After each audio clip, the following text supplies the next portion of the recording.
ನಮಸ್ಕಾರ ವೀಕ್ಷಕರೇ, ಶ್ರೀಗರಿ ವಾರ್ತೆಗರಿಗೆ ಸ್ವಾಗತ. ದಿನಾಂಕ ಜುಲೈ 27, 2026ರಂದು ಕನ್ನಡ ಚಳವಳಿ ವಾಟಾಳ್ ಪಕ್ಷದ ವತಿಯಿಂದ ಅಧ್ಯಕ್ಷರಾದ ಶ್ರೀ ವಾಟಾಳ್ ನಾಗರಾಜ್ ರವರು ಮೈಸೂರು ಆರ್ಗೇಟ್ ಬಳಿ ಖಾಲಿ ತಟ್ಟೆಗಳ ಚಳವಳಿ ನಡೆಸಲಾಯಿತು.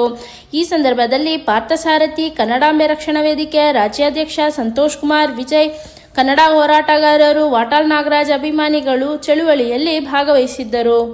ಪಕ್ಷಕ್ಕೆ ವಾಟಾಳ್ ನಾಗರಾಜ್ ಸಾಹೇಬರ ಹೋರಾಟಕ್ಕೆ, ವಾಟಾಳ್ ನಾಗರಾಜ್ ಸಾಹೇಬರ ಹೋರಾಟಕ್ಕೆ, ಕನ್ನಡ ಚಳವಳಿ ವಾಟಾಳ್ ಪಕ್ಷಕ್ಕೆ. ರೈತರ ಸಾಲ, ರೈತರ ಸಾಲ, ರೈತರ ಸಾಲ, ರೈತರ ಸಾಲ, ರೈತರ ಸಾಲ. ರೈತರ ಸಾಲ,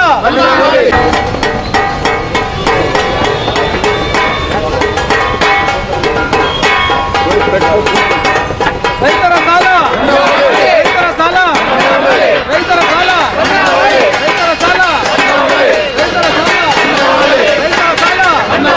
ಬರಗಾಲ ಬರಗಾಲ ಬರಗಾಲ ಬರಗಾಲ. ಇದ್ರ ಬಗ್ಗೆ ಬಹಳ ಗಂಭೀರವಾಗಿ ಸರ್ಕಾರ ಚಿಂತನೆ ಮಾಡಬೇಕಾಗಿದೆ. ಸುಮಾರು ಕರ್ನಾಟಕದ ಮುಕ್ಕಾಲು ಭಾಗ ರಾಜ್ಯ ತೀವ್ರ ತೊಂದರೆಯಲ್ಲಿದ್ದಾರೆ. ಬೆಳೆ ನಷ್ಟ ಆಗಿದೆ, ದುಡ್ಡು ನಷ್ಟ ಆಗಿದೆ, ಕೇಳೋರೇ ಇಲ್ಲ ಹಂಗಾಗಿದೆ. ಜಿಲ್ಲಾಧಿಕಾರಿಗಳು ಸರಿಯಾಗಿ ನೋಡಿ ನಷ್ಟ ಅನುಭವಿಸ್ತಕ್ಕಂಥ ರೈತರಿಗೆ ಪ್ರಾಮಾಣಿಕವಾಗಿ ಹಣ ಬಿಡುಗಡೆ ಮಾಡ್ತಾ ಇಲ್ಲ. ನಿಮ್ಗೆ ಹೇಳೋದಾದರೆ ಉತ್ತರ ಕರ್ನಾಟಕ ಜಿಲ್ಲೆಯಲ್ಲಿ ಕೋಟ್ಯಾಂತರ ರೂಪಾಯಿನ ಬೆಳೆ ನಷ್ಟ ಆಗಿದೆ. ಈ ಹತ್ತಿ ಬೆಳೆಯೋದಕ್ಕೆ ಬಹಳ ಬೆಳೆದರೆ ನೀರಿಲ್ಲ, ಒಣಗ್ತಾ ಇದೆ. ಭಾಳ ಅಂದರೆ ಈ ಕೂಡಲೇ ಬೆಳೆ ಏನಾಗಿದೆ ಅಂತ ಹೇಳಿ ಸರ್ಕಾರ ವಿಶೇಷವಾಗಿ ತರಾತುರಿಯಲ್ಲಿ ರೈತರ ಪರಿಸ್ಥಿತಿಯನ್ನು ನೋಡಿ ರೈತರ ಸಾಲ ಸಂಪೂರ್ಣ ಮನ್ನಾ ಮಾಡಬೇಕು, ಬೆಳೆ ಸಾಲ ಸಂಪೂರ್ಣ ಮನ್ನಾ ಮಾಡಬೇಕು. ಬಹಳ ಗಂಭೀರವಾಗಿ ಈ ಕಡೆ ಮೈಸೂರು, ಅನೇಕ ಕಡೆ ಮತ್ತು ಉತ್ತರ ಕರ್ನಾಟಕದಲ್ಲಿ ಎಲ್ಲ ಕಡೆನೂ ಗಂಭೀರವಾಗಿ ಬಹಳ ನೋವಿನಲ್ಲಿದ್ದಾರೆ. ಇನ್ನು ಇವರು ಕ್ಯಾಬಿನೆಟ್ ರಚನೆ ಮಾಡಿ ಯಾರು ಇದಕ್ಕೆ? ಅಗ್ರಿಕಲ್ಚರ್ ಮಿನಿಸ್ಟರ್ ಯಾರು? ಏನು ಹಣೆ ಬರ? ಏನೂ ಇಲ್ಲ. ಯಾರು ಕೇಳೋರು ಹೇಳೋರು ಯಾರೂ ಇಲ್ಲ. ಇದು ರಾಜರತ್ನಂನವ್ರು ಇದ್ರಲ್ಲಿ ಬರುತ್ತೆ. ಯಾರೂ ಇಲ್ಲದೆ ಇರ್ತಕ್ಕಂಥ ಅವರು ಕಬ್ಬಲಿ ಅಂತ.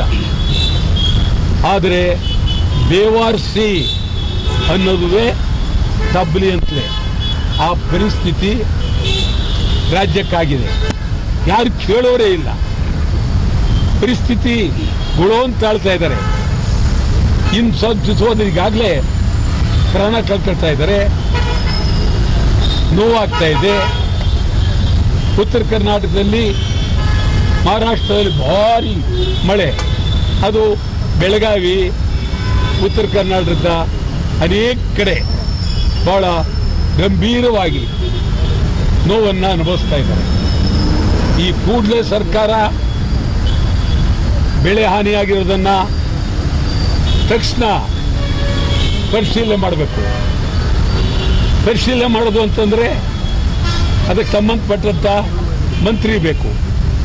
ಬರೀ ಜಿಲ್ಲಾಧಿಕಾರಿಗಳಿಗೆ ಹೇಳ್ಬಿಟ್ರೆ ಆಗೋದಿಲ್ಲ. ಆಮೇಲೆ 1 ಕೋಟಿ ರೂಪಾಯಿ ಒಂದು ಜಿಲ್ಲೆಗೆ ಬಿಡುಗಡೆ ಆದರೆ ಏನಾಗುತ್ತೆ ಅದು ನನಗೆ ಅರ್ಥ ಆಗಿಲ್ಲ. 1 ಕೋಟಿ ರೂಪಾಯಿ ಒಂದು ಜಿಲ್ಲೆಗೆ ಎಲ್ಲಿ ಸಾಕಾಗುತ್ತೆ? ಜನಕ್ಕೆ ಏನೂ ಸಾಕಾಗಲ್ಲ. ಆ ಪರಿಸ್ಥಿತಿ ಆಗಿದೆ. ಕೂಡಲೇ ಇವತ್ತು ಸರ್ಕಾರ ಎಚ್ಚೆತ್ತು ಬೇಗ ಆ ರಾಜಕೀಯ ಈ ರಾಜಕೀಯ ಬೇಡ, ಮತ್ತು ವಿರೋಧ ಪಕ್ಷದವ್ರೇ ಭಾಳ ಗಂಭೀರವಾಗಿ ಚಿಂತನೆ ಮಾಡಬೇಕು, ಯೋಚನೆ ಮಾಡಬೇಕು. ನೀವು ಬರೀ ಮಾತನಾಡಿ ಹಾಳು ಮಾಡಬೇಡಿ. ನೀವೆಲ್ಲ ಒಟ್ಟಿಗೆ ಸೇರಿ ಮತ್ತು ನನ್ನ ಪ್ರಕಾರ ಬೇಗ ಅಸೆಂಬ್ಲಿನಾರ ಕರೀರಿ. ಬೇಗ ಕರೆದು ಸಂಪೂರ್ಣವಾಗಿ ನೀವು ಸಮಗ್ರ ಚರ್ಚೆಯನ್ನಾದರೂ ಮಾಡಿ ಕೂಡಲೇ. ಮಂತ್ರಿಯಾಗ ಆತುರದಲ್ಲಿದ್ದಾರೆ. ರೈತರವರು ಬೇಕಾಗಿಲ್ಲ.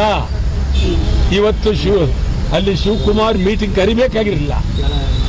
ಡೆಲ್ಲಿಲೇನು ಕರೆಯೋದು, ಬೆಂಗಳೂರಲ್ಲೇ ಕರಿಬೋದಾಗಿತ್ತು. ಈ ವಿಧಾನಸೌಧ ಗೊತ್ತಿಲ್ಲ ಅವ್ರಿಗೆ. ಬೆಂಗಳೂರಲ್ಲೇ ಕರೆದು ಎಲ್ಲರನ್ನು ಮಾತಾಡಿ ಬೆಳೆ ಎಷ್ಟು ನಾಶ ಆಗಿದೆ, ರೈತರಿಗೆ ಏನು ತೊಂದರೆ ಆಗಿದೆ ಎಲ್ಲ ನೋಡ್ಬೋದಾಗಿತ್ತು. ಅತ್ಯಂತ ಕಳಪೆ ಸರ್ಕಾರ ಆಗೋಗಿದೆ ಇದು. ನಿಜವಾಗ್ಲೂ ಒಳ್ಳೆಯದಲ್ಲ. ತೀವ್ರವಾಗಿ ರೈತರ ಪರ ನಿಲ್ಲಬೇಕು. ರೈತರ ಪರ ನಿಲ್ಲಬೇಕು. ರೈತರ ಪರ ನೀವು ಸರ್ಕಾರ ನಿಲ್ಲದೇ ಇದ್ರೆ ಇಡೀ ರಾಜ್ಯಾದ್ಯಂತ ಅಖಂಡ ಕರ್ನಾಟಕ ಬಂದ್ ಮಾಡಬೇಕಾಗುತ್ತೆ. ಎಚ್ಚರ. ರೈತರ ಪರವಾಗಿ, ರೈತರಿಗಾಗಿ, ಮಂಡಿನ ಮಕ್ಕಳಿಗಾಗಿ ಕರ್ನಾಟಕ ಬಂದ್ ಕರಿಬೇಕಾಗುತ್ತೆ. ಎಚ್ಚರ. ನಾನು ಇನ್ನು ಮುಂದೆ ಚುನಾವಣೆ ನಿಲ್ಲದಿಲ್ಲ. ನನಗೆ ವಯಸ್ಸಾಗಿ ಹೋಗಿದೆ ಮತ್ತು ಚುನಾವಣೆ ವ್ಯವಸ್ಥೆ ಹಾಳಾಗಿದೆ. ದುಡ್ಡು ಕೊಡಬೇಕು, ಇದೆಲ್ಲ ಬಂದಿದೆ. ಮೂಲಭೂತವಾಗಿ ನನ್ನ ಊಹೆ ಅವರನ್ನು ಕಡೆಗಾಣಿಸಿದ್ದಾರೆ. ಸಿದ್ದರಾಮಯ್ಯನವರನ್ನ ಈ ರಾಜ್ಯದಲ್ಲಿ ಒಬ್ಬ ಹಿರಿಯ ನಾಯಕ, ಮುತ್ಸದ್ದಿ ಮತ್ತು 50 ವರ್ಷ ರಾಜಕಾರಣ ಮತ್ತು ಅದ್ಭುತವಾಗಿ ಬಹಳ ವರ್ಷಗಳ ಕಾಲ ಹಣಕಾಸು ಸಚಿವರಾಗಿದ್ದರು, ಉಪಮುಖ್ಯಮಂತ್ರಿ ಆಗಿದ್ದರು, ಮುಖ್ಯಮಂತ್ರಿಯಾಗಿ ಬಹಳ ಹೆಸರನ್ನು ಪಡೆದಿದ್ದರು. ಅವರ ಸ್ಥಾನಕ್ಕೆ ಮತ್ತೊಬ್ಬ ಈಗಲೂ ಇಲ್ಲ, ಎಲ್ಲೂ ಇಲ್ಲ, ಯಾವ ಪಾರ್ಟಿನಲ್ಲೂ ಇಲ್ಲ. ಮುಂದಿನ ಚುನಾವಣೆಯಲ್ಲಿ ಚೀಫ್ ಮಿನಿಸ್ಟರ್ ಆಗಬೇಕಾದವ್ರು ಯಾರು ಅಂತ ಕನಿಷ್ಠ ಎಲ್ಲ ಪಾರ್ಟಿಯವ್ರಿಗೆ ಒಂದು 10 ಜನನಾದ್ರೂ ನಿಲ್ಲಿಸಿ ಅವ್ರ ಮೇಲೆ ಏವ ಅಭ್ಯರ್ಥಿ ಹಾಕದೆ ಗೆಲ್ಲಿಸ್ಬೇಕು. ಯಾಕೆಂದರೆ ಮುಖ್ಯಮಂತ್ರಿ ಆಗೋರು ಸುಮ್ಮನೆ ಹುಡುಗಾಟ ಮಾಡೋಕ್ಕಾಗಲ್ಲ. ಈ ಗೋಲಿ ಆಡೋರನ್ನ, ಗಡ್ಗಾಡೋದವ್ರನ್ನ, ಗಲಾಟೆ ಮಾಡಿದವ್ರನ್ನ ತಂದು ಕುಡ್ಸೋಕ್ಕಾಗಲ್ಲ. ಭಾಳ ಗಂಭೀರವಾಗಿರಬೇಕು, ಚಿಂತನೆ ಇರಬೇಕು, ರಾಜ್ಯದ ಬಗ್ಗೆ ಗೌರವ ಅಂಥವ್ರನ್ನ ಕರಿಬೇಕು. ಸಿದ್ದರಾಮಯ್ಯನವರು ಅವರು ಭಾಳ ನೋವಿನಲ್ಲಿ ಇದನ್ನು ಅವರು ಬಹಿರಂಗವಾಗಿ ಹೇಳ್ಕೊಳ್ಳಾರು. ಇದನ್ನು ಇನ್ನು ಬರಲ್ಲ ಅಂತ. ಒಳ್ಳೆಯದಲ್ಲ. ನಾನು ಸಿದ್ದರಾಮಯ್ಯನ ಭೇಟಿ ಮಾಡ್ತೀನಿ. ಇಷ್ಟರಲ್ಲಿ ಯಾವುದೇ ಕಾರಣಕ್ಕೂ ನಿವೃತ್ತಿ ಎನ್ನುವ ಪದವನ್ನು ಹೇಳ್ಬಾರ್ದು. 2028ಕ್ಕೆ ಸಿದ್ದರಾಮಯ್ಯ ಮತ್ತೆ ಚುನಾವಣೆಗೆ ಸ್ಪರ್ಧೆ ಮಾಡಬೇಕು. ಸಿದ್ದರಾಮಯ್ಯ ಶಾಸನಸಭೆಯಲ್ಲಿ ಇರಬೇಕು. ಶಾಸನಸಭೆಯಲ್ಲಿ ಇದ್ದರೆ ಸಿದ್ದರಾಮಯ್ಯನಿಗೆ ಭಾಳ ಗೌರವ ಮತ್ತು ಸದನಕ್ಕೂ ಗೌರವ ಆಗಿರುತ್ತೆ. ಆದ್ದರಿಂದ ಸಿದ್ದರಾಮಯ್ಯನವರಿಗೆ ಬಹಿರಂಗವಾಗಿ ಹೇಳ್ತಾ ಇದ್ದೀನಿ, ಸಮಗ್ರ ಕನ್ನಡಿಗರ ಪರವಾಗಿ ಹೇಳ್ತಾ ಇದ್ದೀನಿ, ಯಾವುದೇ ಕಾರಣಕ್ಕೂ ನೀವು ಚುನಾವಣಾ ರಾಜಕೀಯದಿಂದ ಹಿಂದೆ ಸರಿಬಾರ್ದು. ನಿಮ್ಮ ಕ್ಷೇತ್ರದಲ್ಲಿ ಮತ್ತೆ ಚುನಾವಣೆಗೆ ನಿಲ್ಲಬೇಕು. ನೀವು ಜನರನ್ನು ಹೇಳಬೇಕು, ದುಡ್ಡು ಕಾಸು ಬಿಟ್ಟು ಬಹಿರಂಗ ಪ್ರೀತಿಯಿಂದ ಓಟ್ ಹಾಕಿ ಅಂತ ಹೇಳಬೇಕಾದ ನಿಮ್ಮ ಕರ್ತವ್ಯ. ಸಿದ್ದರಾಮಯ್ಯನ ಸೇವೆ ಬೇಕಾಗಿದೆ. ಕಾಂಗ್ರೆಸ್ಗೆ ಏಟ್ ಬೀಳೋದು ಒಂದೇ ಅಲ್ಲ, ಈ ರಾಜ್ಯಕ್ಕೆ ಒಂದು ರೀತಿ ಕೆಟ್ಟ ಸೂಚನೆ ಹೋಗುತ್ತೆ. ಒಳ್ಳೆಯದಲ್ಲ. ಇದು ಬಹಳ ಗಂಭೀರವಾಗಿ ಹೇಳ್ತಾ ಇದ್ದೀನಿ. ಮತ್ತು ವಿದ್ಯಾರ್ಥಿಗಳದು ನೀಟು, ಈ ನೀಟ್ ಬೇಕಾ ಬೇಡವಾ? ಈ ನೀಟ್ನಿಂದ ಏನು, ನೀಟ್ ಇಲ್ಲ ಅಂದ್ರೆ ಏನು? ಇದು ತೀರ್ಮಾನ. ಈ ತೀರ್ಮಾನ ಮಾಡೋದಕ್ಕೆ ನರೇಂದ್ರ ಮೋದಿ ಅವರ ಕ್ಯಾಬಿನೆಟ್ಲಿ 16 ಜನ ಮಂತ್ರಿಗಳಿದ್ದಾರೆ. ಅವ್ರನ್ನ ಬಿಟ್ಟು ನೀಲಕೇಣಿ ಬೇಕಾಗಿರಲಿಲ್ಲ. ನೀಲಕೇಣಿ RSS ಏಜೆಂಟ್ ಬೇಕಾಗಿರಲಿಲ್ಲ. ಸರ್ಕಾರದಲ್ಲೇ ಉನ್ನತ ಮಟ್ಟದ ಅಧಿಕಾರಿಗಳಿದ್ದಾರೆ, MLAಗಳಿದ್ದಾರೆ, MP ಗಳಿದ್ದಾರೆ. ಯಾರನ್ನಾದರೂ ಟೀಮ್ ಮಾಡಿ ನೀವು ನಿಲ್ಲಿಸಬೇಕಾಗಿತ್ತು. ಇದರಲ್ಲಿ ರಾಜಕೀಯ ಮಾಡಬಾರ್ದವು.